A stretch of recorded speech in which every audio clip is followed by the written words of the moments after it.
Call the Dixon County Commission regular meeting to order May 17th, 2018. Please stand for the flag salute. I pledge allegiance to the flag of the United States of America and to the republic for which it stands, one nation, under God, indivisible, with liberty and justice for all.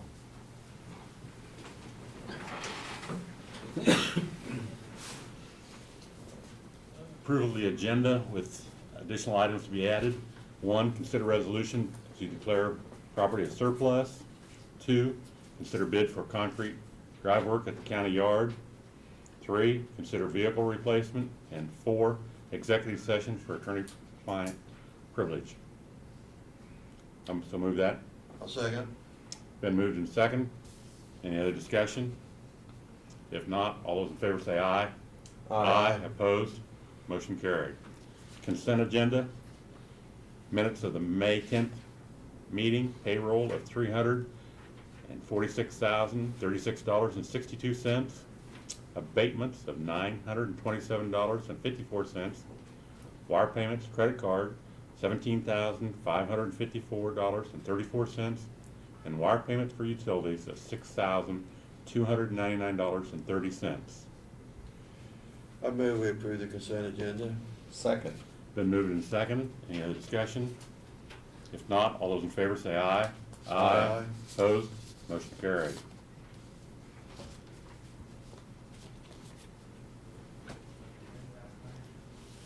Commissioners' comments and committee reports.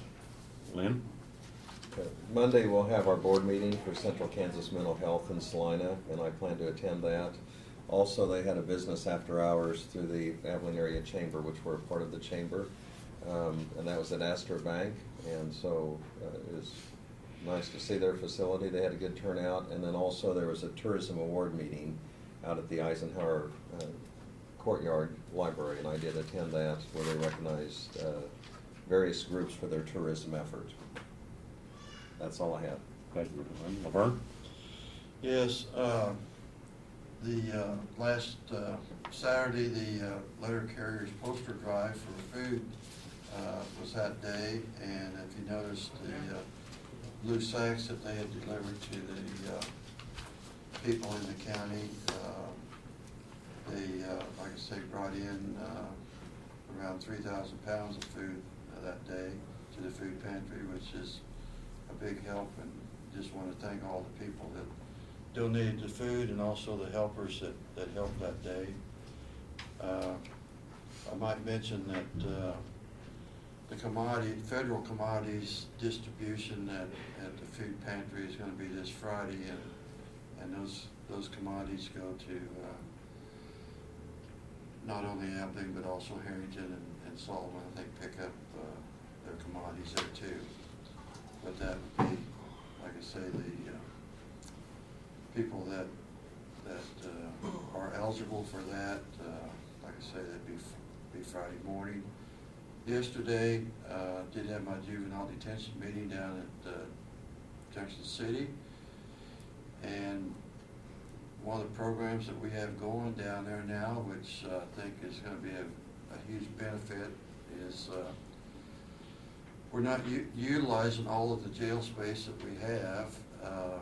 There's like a 16-cell pod, and then there's a 12-cell pod, and we're going to actually convert the 12-cell pod to what they call a secure center. And anyway, this program is through DCF, and they would be paying us to do this. And we feel if this is successful, there also will be a Geary County teacher that will, these will be kids that really are not in juvenile detention, but they are kids that need to be in a secure place, I guess I should say, and the judges can determine that they need to be in a secure place. We'll be providing education for them, and so we'll be working with Geary County to provide a teacher for that. And the good news, Janelle, is if this program really works the way it should be able to lower our costs at the juvenile center. And like I say, hopefully by next year, we can start seeing us lowering the cost to the participating counties that support that juvenile center. So if it works out like we hope it does, like I say, it could bring in quite a bit of revenue. Good. So that's all I got. Thank you, Lauren. Our work session this morning, Dixon County Economic Development Corporation was in. Chuck Scott and Doug Smart were in. Glad to see them come in. They had good news for what's happening. Brought their budget request in. Allison Forsythe was spokesman for the Central Kansas Free Fair Board. Gave a usage of what's going on out there and good information. Jill Freeman, our Register of Deeds, was in to talk about staffing. The lady, one of the people that works there part-time is going to be resigning, and how we want to go about filling that position. OCCK was in with their budget request. A couple of the highlights for the recycling center that they have here in Abilene, and then which a lot of people don't realize is the public transportation that they provide around. That's all I have. We have no presentation of proclamations or other public comments. Nobody else wants to speak. Brad, you want to give your report, please? Yes, sir. The Road and Bridge Department, Monday will start the asphalt season. They, as I reported last week, they did go to 4 10-hour days this week. Monday, they'll start in Enterprise and go east on 2100 Avenue, doing the skim coat over to Rain Road. And that'll probably take them most of the week if they can get done on that, so. The good news is the price of asphalt, Martin said, is still down in the upper 40s. They're honoring that price for us, $48 a ton, which is very good because anybody else that goes out and doesn't buy a certain quantity is paying in the upper 50s a ton. So that helps when you're buying that quantity of asphalt and doing that. So we are 3 short in that department. So he's got to pull the bridge crew in to help do skim coating. The most recent one that he hired lasted a couple days, and we've got another one out that's on personal injury leave, and a third one that's out on workers' comp leave, so from an injury sustained before the first of the year on the job. So he's squeaking for help, so we'll be opening up that position for him again here, if it's not already published now. So mowing has also started on top of that from that same staff. They did mow, I think, Old 40 out with the new mowers and tractors, and he was very pleased with the way they performed. The chemical mowing is helping, but in some areas, but Old 40 got ahead of them with a couple of those little rains that we had, and they had to go ahead and mow it out here before they start next week. So, and of course, that'll be an ongoing challenge throughout the summer. Along the same lines, I provided you in the work session some information about our fleet maintenance, and I'll just kind of highlight that real quick. Over a period of the 2017 calendar year, our mechanics, we have, let me back up. We have our own 2 mechanics in the shop, and their responsibilities are to service and maintain all county equipment, all departments. And during calendar year 2017, they had performed 781 different work orders that range from, of that, 298 of those were just normal services of vehicles. The remainder were work orders that vary from anything from a total engine replacement to small minor repairs. So 233 of them were diagnostic maintenance things that happen for either snow plows or on the chip and seal machines, things of that nature. 3% of that's for administration. The biggest user is Road and Bridge, with 66% of their duties going to them. And then the next biggest one is the Sheriff's Department, which is about 11% of their duties are on sheriff's vehicles. So the bottom line is, when all the dust clears, we do realize a considerable savings by having our own mechanics, not only for efficiency and time, but from the fact that we don't have to send everything out and have to pay a retail rate to do that, so I just thought that was worth mentioning. Last night, John Goff, Tim Hamilton, Ricky Sekulich, and I participated in a meeting at Solomon, assisting the city of Solomon on the floodplain, proposed floodplain area that FEMA has brought in and given them. There's a substantial amount of Solomon that's gonna be included in the new floodplain that we don't necessarily agree with, both from the government standpoint and as a homeowner in standpoint. And so we had, the city had arranged to have, I think, about 50 residents come in 10-minute segments with us last night and sit down, and we're looking at trying to establish from people's memories and photographs and videos where flooding has occurred historically in Solomon. We had about a 50 to 60% turnout last night, which I thought was very good. We got some very good photographs from people that brought in that we were able to copy. And we will be working together here in the next week to compile all that data, and then John is going to meet with the consultant that the Department of Agriculture has hired on behalf of FEMA to try and adjust the modeling that they have done. So we don't believe that the modeling that they came out with as a proposed area is by any means accurate, so. And as I'm sure you're aware, if you're in the floodplain, you have to have flood insurance, which we heard plenty of that last night, and it's cost prohibitive for most homeowners to do that, so. But we'll be continuing to work with them. We also have a small area in Hope that is proposed to be increased on the north end. I don't know that there's any residences, but the Agri Trails has a couple of their buildings, storage buildings that will be in. And I've talked to Darrell Anderson about that, and we'll be helping them as well if need be, so. I'll wait on the landfill changes until we get to that. So we do have a meeting in the morning scheduled with Banner Township and the landowners on 400 Avenue. So we'll kind of MC that. And other than that, I think that's it for right now. Thank you, Brad. Any other questions for Brad? Doug, what do you have for us today? Well, I need a executive session with you after a bit, but we're working on the next tax sale, and very time consuming because there's a lot of properties that are being addressed there, and hopefully there won't be that many by the time we get around to putting it together and filing it. That's all I have. How much time you gonna need, Doug? You know, if we went in now, we could be done by 11:20. So probably 7 10. minutes. I'll go with 10.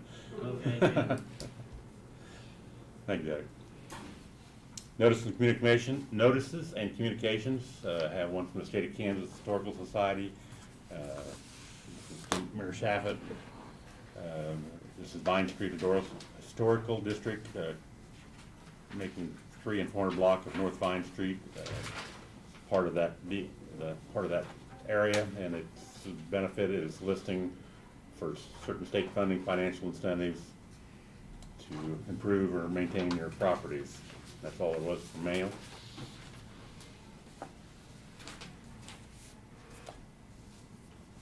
We'll put off introduction and consideration of resolutions till the very end.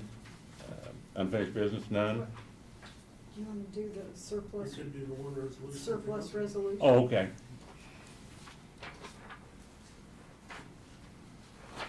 I forgot about, we had that resolution.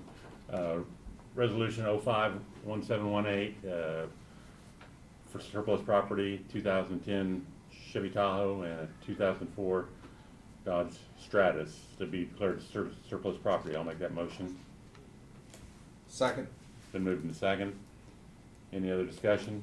and I guess those will go to Purple Wave. That's correct. Any other discussion? If not, all those in favor say aye. Aye. Aye. Opposed?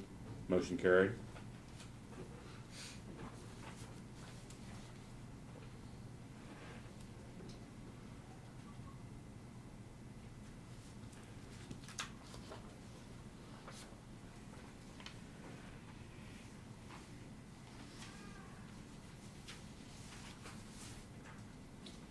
Consider bid for the concrete drive work at the county yard. Brad, you want Yeah, Martin has obtained a bid to expand the concrete driveway at the county yard to include all the area in front of the service base, which is currently gravel. The contractor that we've used the last 2 times, which has been the only contractor we've been able to get a bid from for concrete work like this in the past and this time, is James Coy Construction out of Lindsburg. He just happens to be in town working and finishing a job, and we'll be able to do this starting in a couple of weeks. But his bid for 3,544 square feet of concrete in the specs, that 4,000 PSI mix that we require, 8 inches thick, is $32,224.38. And it's our recommendation that we move forward on that with the funding coming from Special Machinery. Is the 8-inch thickness because of the weight of the trucks? I mean, is Yes. it necessary to, have we had John Goff look at that at all ever to? It is, that's what we make it there, just because of the weight of the trucks, because they're pulling in and out from the yard, and sometimes the trucks are full when we pull them in and out, so. Okay.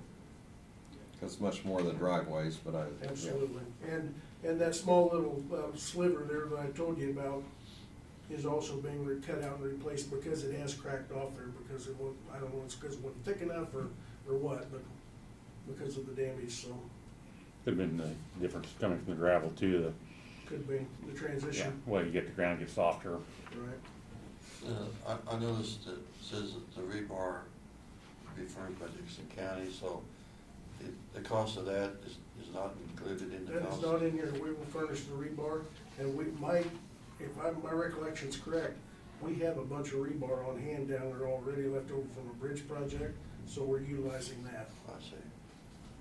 There's no use in leaving it on the ground, and it's it's epoxy coated rebar that we can use and save us putting it in that project, or in his cost, that is. I'd move that we have James Coy do the construction work for this concrete work for $32,224.38. I'll second it. Been moved and second. Any other discussion? If not, all those in favor say aye. Aye. Opposed? Motion carried. Consider vehicle replacement. Brad? Okay, that, the 2 vehicles that you just passed a resolution on to declare surplus are the Dodge Stratus and the Chevy Tahoe. Those are 2 vehicles within our administrative fleet, 2 of the 3. Both of those are, one of the Tahoe's getting miles on it to where any more miles will right at the threshold where it's gonna totally lose its value, and we're starting to have some slight issues with it. The Stratus is, the miles aren't bad, but the age is bad, and the vehicle has some electrical and other issues, and our mechanics are telling it's time to roll it over, which I think the whole county staff would certainly overwhelmingly agree to. With that, we're selling those on Purple Wave for the revenue that we'll glean out of that. We have reached out to Home Automotive here in town and worked with them on a couple of replacements. One would be a 2013 Chevrolet Equinox, and the other would be a 16 Chevy Tahoe, both with fairly low miles. The price for both of those, if we bought them both, is quoted at $58,511.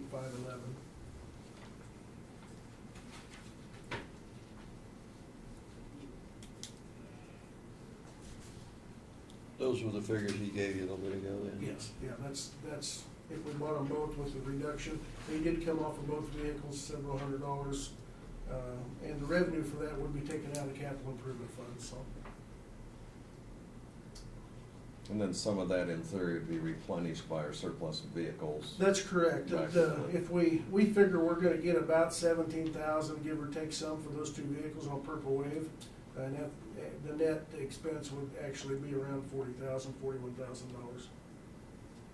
And $58,511 That is would the be amount. That would be the amount to approve, yes. Or, I would move that, that we authorize Brad to go ahead and proceed with the purchase of those vehicles, pending that they meet his satisfaction as far as inspection and last look at them and all that, for that amount of the $58,511. Seconded. Any other discussion? If not, all those in favor say aye. Aye. Opposed? Motion carried. Consider amending county policy regarding landfill benefits. We have policy number 323, been in effect since 2008, that allows any regular full-time or part-time employee to utilize the county landfill at waived fees one time a month. It is being proposed that we extend that, or add to that any, upon retirement in good standing, an employee from the county would receive a special ID card that would allow them to continue that benefit. Now, we have in there 10 years, and the more I thought about it, maybe we just need to leave it at upon retirement in good standing and not put the years in there. Because if you retire in good standing, that usually means you've been here a while. 8 years, 9 years, 25 years, 34 years, you know. So not have the years. Let me ask you this then too, we're gonna make it retroactive. That would probably be difficult. Well, I know, but we just had one gentleman that retired and what brought this up. Definitely to that gentleman, because we're gonna call this the Palmer Act. Farmer revision. There you go. So, Yeah, I did he think retire for in- that purpose, Yeah. yeah. for In those- 2018 is when he, Yeah. Yeah. Yeah. so just, Yeah. You know, it's really a revenue neutral Yeah. benefit. It's not costing us realistically any more to do that for our employees. And there's not a lot of things that we can do that are legal or that are ethical, I guess. And this is one of those things that we can provide that I think is a good gesture, so. I'd make the motion that we adopt this for 2018 and remove the 10 years and let it, for retirement in good standing, those employees have completed service will receive the special ID card and allow to continue this benefit. second. Been moved and second. Any other discussion? Not, all those in favor say aye. Aye. Aye. Opposed, motion carried. Thank you. And it's gonna be up here, the landfill benefit will be the Palmer. We will put up there the Palmer Act, yes. We don't want to encourage someone to retire too soon. though. Yeah, I doubt that you'll see that. Brad, don't get any ideas.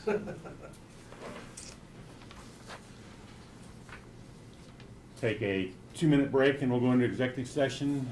I have a motion to go into executive session for non-elected person, attorney-client privilege. I'll make that motion. I'll say it. And the time Oh, yes. be 11:25? 11:25 till 11:35. All those in favor say aye. Opposed, motion carried. Who's gonna be in it? Oh, I'm sorry, Doug and Brad. Okay. I assume, Yep, I'm sorry. And Kathy. no. We could shock you someday. Yeah, but then you'd have to be, You'd be sworn to silence. yeah, sort of silence. autograph, please. Okay.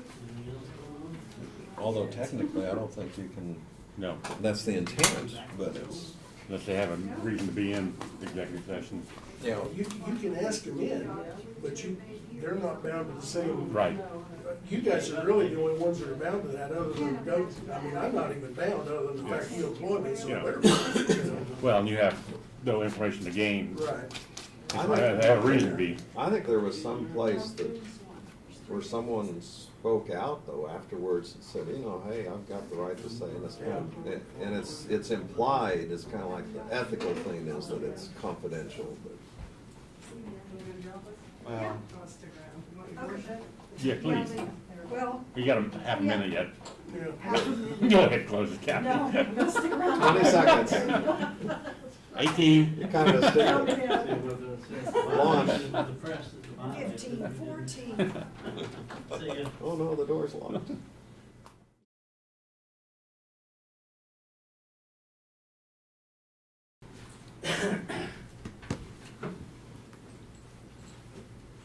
do I I would move that Up, up, at 11:35. I, 8 Want seconds. Craig to have the resolution. yeah, you're right.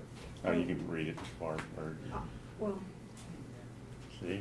I'll Okay, now. move- I'll move that we return to regular session from our executive session. I'll second it. Been moved second, all in favor say aye. Aye. Opposed, motion carried. Consider resolution authorizing certain law firm for representing us in the opioid crisis. Resolution 05-1718A. I would so move we do that. I'll second it. Been moved. Could we have, I was looking here to see. could we have Doug give just a Yeah. brief explanation of what that is? Yeah, thank for you. the press. Okay, sure. Generally what this is there's an opiate problem that has taken place across the nation, and there are lawsuits that are being filed against the drug manufacturers for the purpose of making a recovery because of the cost to governmental agencies and entities such as counties and cities primarily. And the allegation is that there was, the drug manufacturers created a product and encouraged it to be distributed through their doctors and through hospitals and medical health care providers. And this has led to an addiction problem. And because of the addiction, the counties and the cities and other governmental entities have absorbed a lot of expense to help people get back off of this, and loss of life, loss of medical expenses for the treatment of this. And so the county has chosen to join into an action with other cities and counties across the nation for the purpose of trying to make a recovery of compensation for the losses that have been caused. And Dickinson County would become one of those. You want, I try to pronounce these law firms' names, but you want to, The primary one that we'll be dealing with is Bettram and Graff, GRAF, out of Kansas City, and they are consolidated with a law firm out of San Francisco as well. And the part about this contract is if there is no recovery, the county does not incur any expense for attorney's fees or the cost of the litigation. If there is a recovery, then there is compensation to the law firm in a percentage amount, and costs are reimbursed to the law firm. And the county does not absorb any of the costs either way. Can we provide Kathy with a copy of that? Sure. So that way that's Certainly. safe asking for spelling. any other discussion? Thank you, Doug. Mhm. If not, all those in favor say aye. Aye. Opposed? Motion carried. Anything else to come before the board today? I'd move we adjourn. I'll second it. Moving seconded. I got you there. Yeah. All in favor say aye. Aye. Opposed? Motion carried. Stand adjourned.